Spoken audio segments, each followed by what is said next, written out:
Well, first of all, I'd like to ask you. You came out of a legal background, and I'm curious how that prepared you for the world of museums. How did that get you started?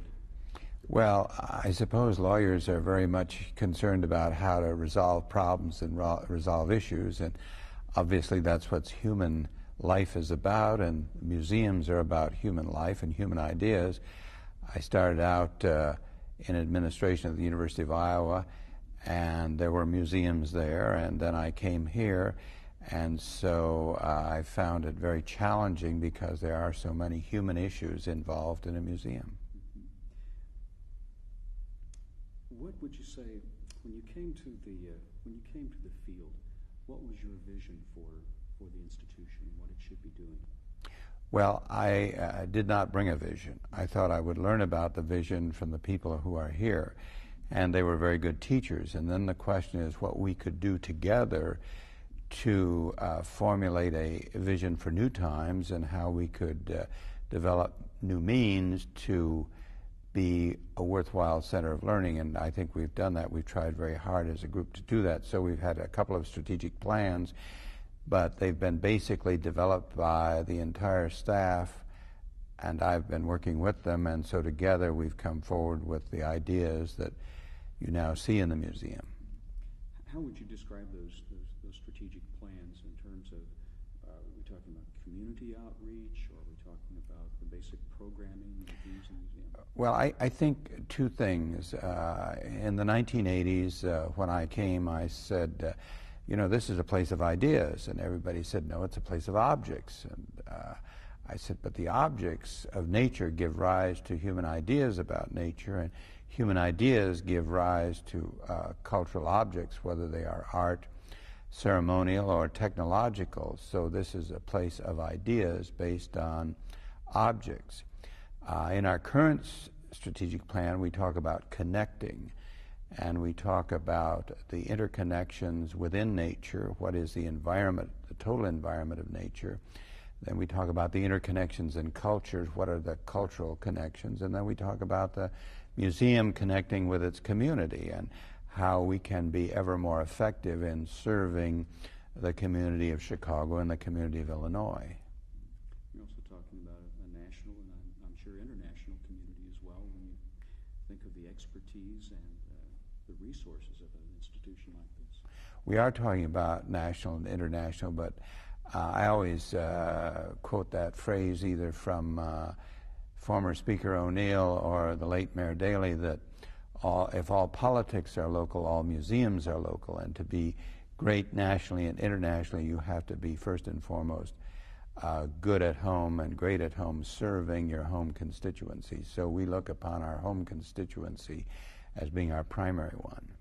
How is that expressed then in terms of the, let's say, some of the exhibits I've seen out front today, like the Senegal exhibit? Well, the Senegal exhibit is a very interesting one. It's an exhibit that's the introduction to Africa. And that exhibit was developed with great community participation throughout Chicago, involving all cultures, but very significantly, obviously, the African American and the African communities in Chicago, and trying to present Africa and the traditions of Africa that came to the United States through the eyes of Africans and African Americans. You put a great stock in community involvement. One of the gentlemen we're going to talk to has a lot to say about that. Was that a new direction for the field when you came on board? Well, I don't think so. Traditionally, there's been a commitment to reaching out, and this goes back really to about 1911, when the Harris Extension was created in the museum, which provided for us to take dioramas on a periodic basis to all the schools in Chicago. And so we've been building on that, and we've reached out in many ways to develop our exhibits. We built a Pawnee Earth Lodge in the 1970s and did that in consultation with the advisory committee of Pawnee from Oklahoma and Nebraska. You did some work with focus groups in the African American community. Yes. Well, those groups were really a variety of people and involved a variety of people in a variety of locales. For example, one was conducted at the DuSable Museum of African American History.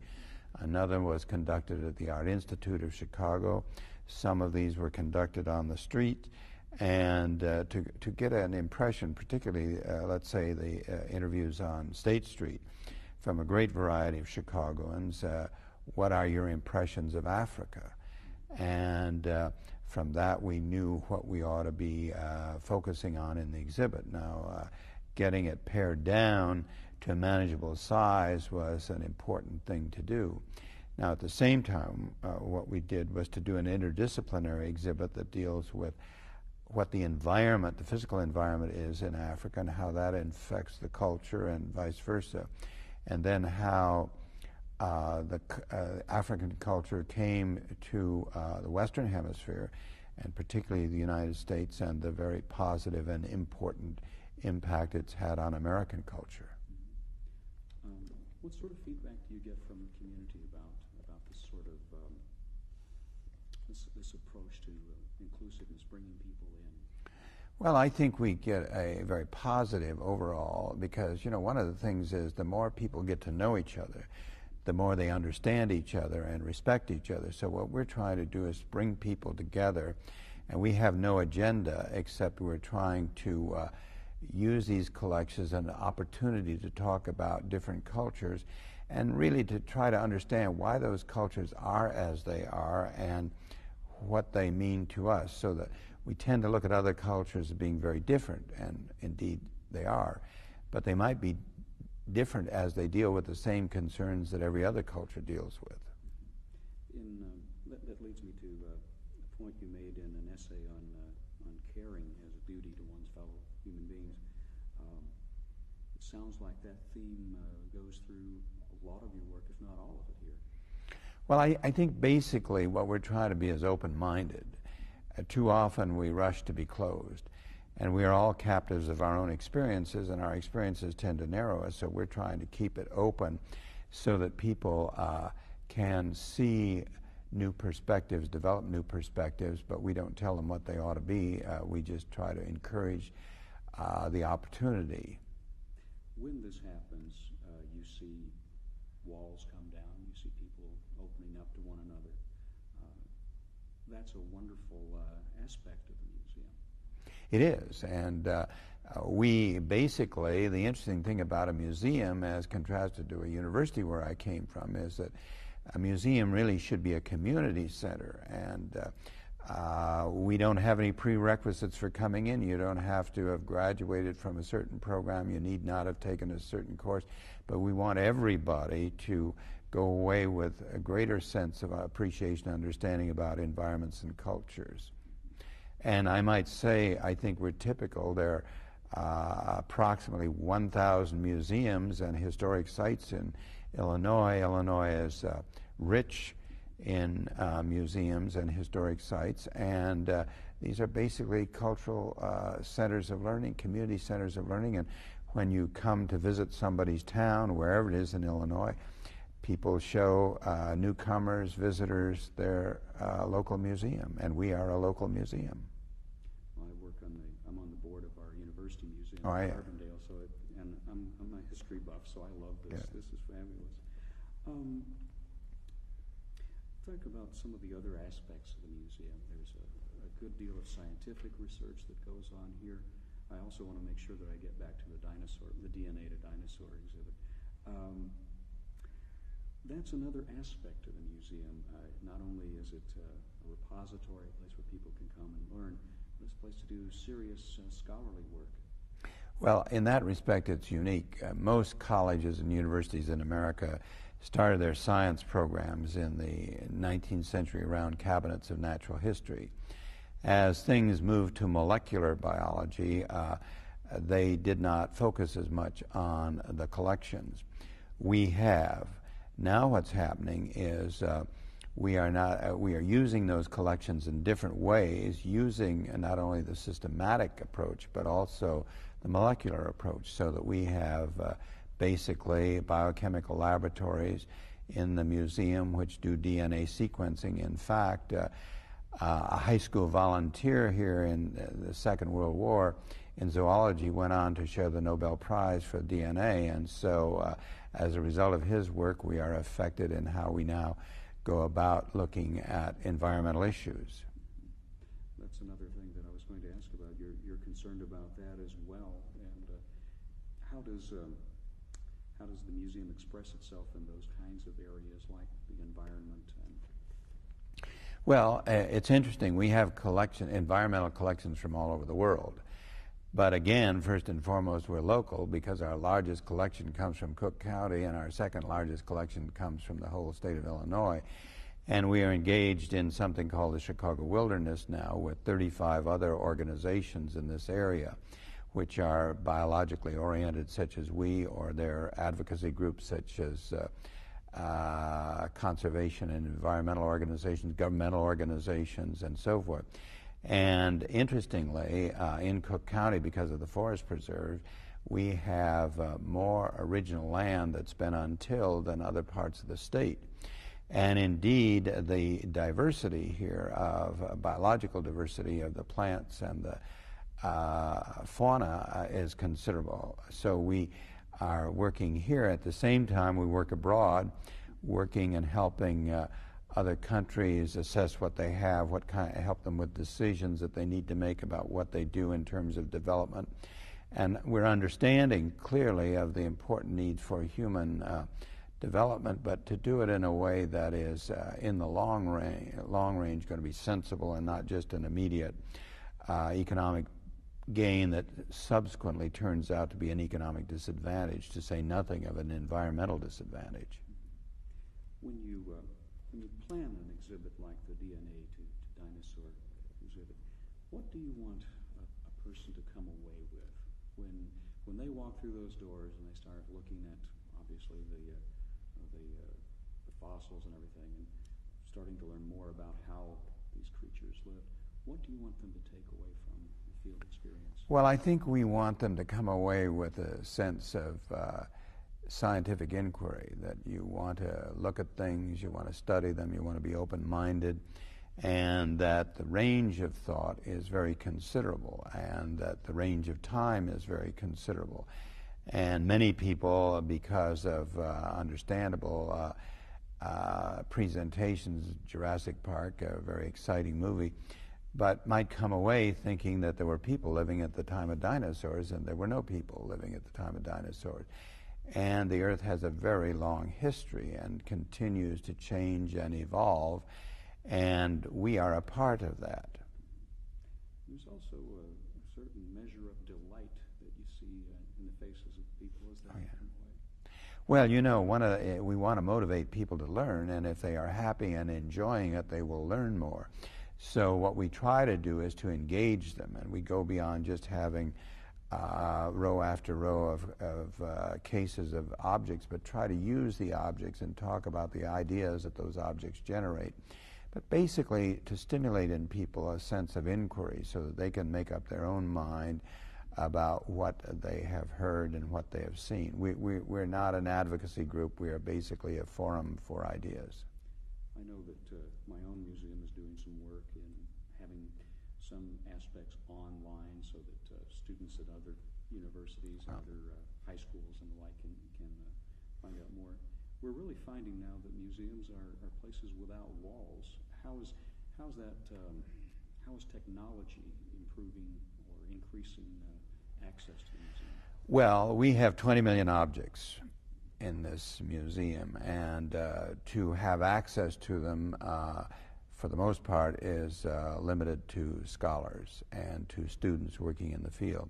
By computerization of the collection, you can make it accessible in a sense throughout Cook County or throughout the state or throughout the world. And that information is very important in terms of making decisions about what transpires. But as you gather that data together, you can work with it more rapidly. So, for example, for the last 18 years, we have been studying the birds that have struck McCormick Place in the migration and seeing what has happened, because as you come, if you were a bird coming towards Chicago, you would see this dark low underbrush, it would seem to you if you were a bird. It turns out to be McCormick Place, so they fly into the windows. We found a lot out about the migratory patterns of birds, one in particular, the woodcock.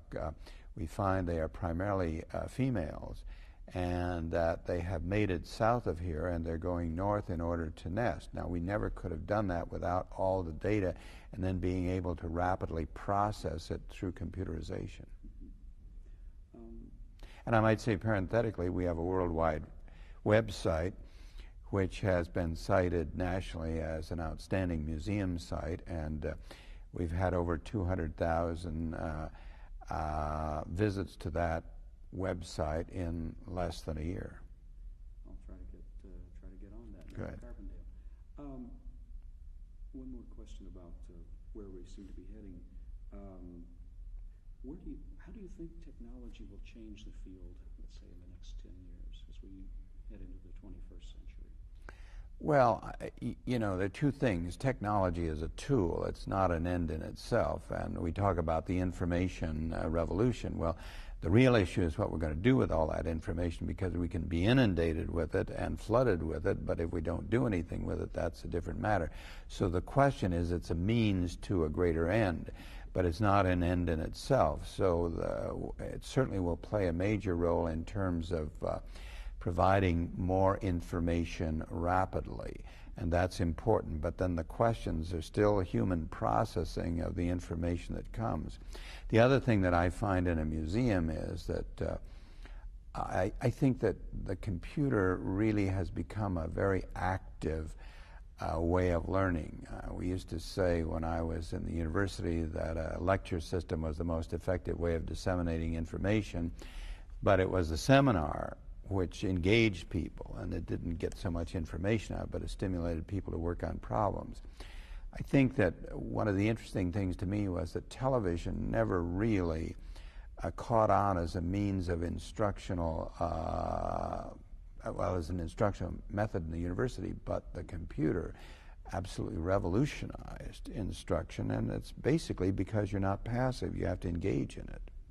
And now the distance learning techniques bring computers and interactivity into the mix, and so you're starting to see TV more in those aspects. Well, you do indeed, certainly, but you want to be able to interact. It's the interaction that the computer has brought to television and to the picture that's so important. But then there's the other interesting thing, is that we are still social animals, and we still, while we can learn much on our own and do learn a lot on our own in our lifetime, we still like to gather in groups and talk about things, and that's one of the services of a museum, public museum, in terms of a community resource where the entire community, whatever their point of view, can come together and you know, interact.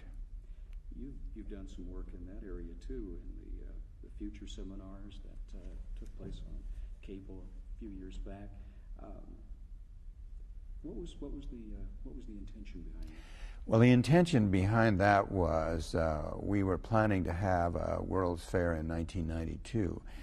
And in 1893, there was a World Congress of Ideas held at the new building for the Art Institute. And one of the famous presentations was Frederick Jackson Turner's talk about the end of the frontier. That is to say, the physical frontier was, in a sense, settled, and what was this going to mean to the American psyche, which had been so important. If you wanted to change, you went to new lands. That was no longer the case. So we wanted to have a World Congress of Ideas for 1992, and the Future Seminar were sort of pre-seminars to that. And they were very stimulating. We had a lot of interesting people participate, and cable television was a remarkable way of spreading that out throughout the state as well as through the city. Now, we didn't have the fair, but we have one of the legacies of the fair, and that is the rerouting of the Outer Drive to create a lakefront, Great South Lakeshore Front Park in Chicago, which will embrace the museums, these three museums here, the Field Museum, the Shedd Aquarium, and the Adler Planetarium, the beach, the boaters, Soldier Field, and many other activities, but it will be a great lakefront park for generations to come. So we got the legacy without getting the fair. I do like the way it's all tied together here. One thing I'd like to ask about with regard to a couple of personal questions. What Dave get on his way there. You obviously you look like you're having the time of your life here. I am. It's And I'm about to go on to a new career, so you know, I always, when you speak about the seminars in the future, my attitude that is, as long as you live, you've got a future, so you ought to take advantage of it as long as you can. Mm-hmm. What will you be doing? Well, I'm going to be helping the Field Museum on its fundraising campaign, a major fundraising campaign to support the future activities that we have in mind. And then I'm also going to be teaching about not-for-profit organizations and philanthropy. As president of the field, what's given you the greatest personal satisfaction from having stewardship of this place? Well, I think the thing that has given me the greatest satisfaction is the enthusiasm of the staff for the museum and the increasing enthusiasm and involvement of the public. In terms of, how would you describe the legacy you're going to leave here? Well, I don't leave a legacy.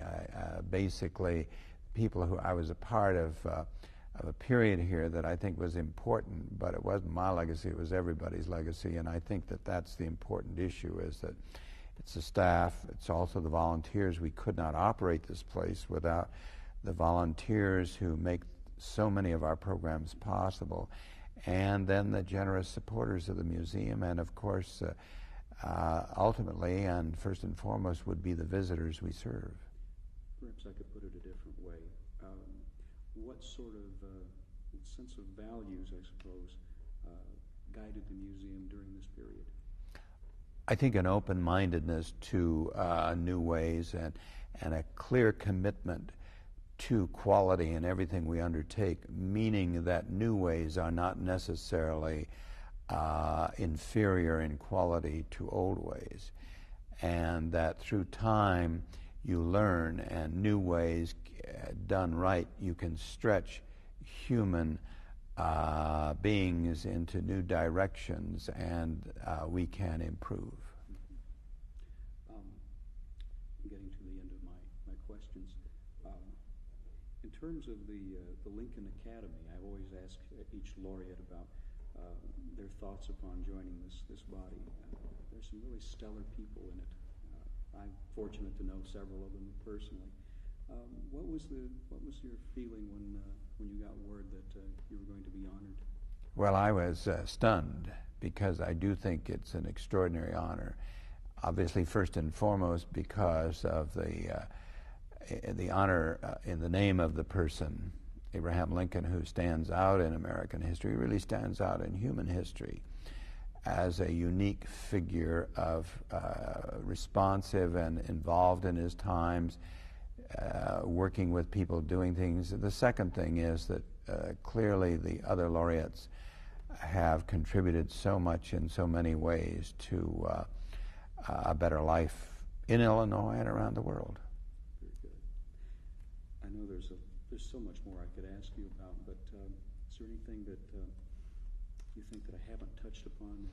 Well, I just want to say that everybody in Illinois ought to support their local museum, because it is their local museum that reflects the traditions and the ideas and the futures of their communities. No doubt. Thanks very much. Thank you. I hope that was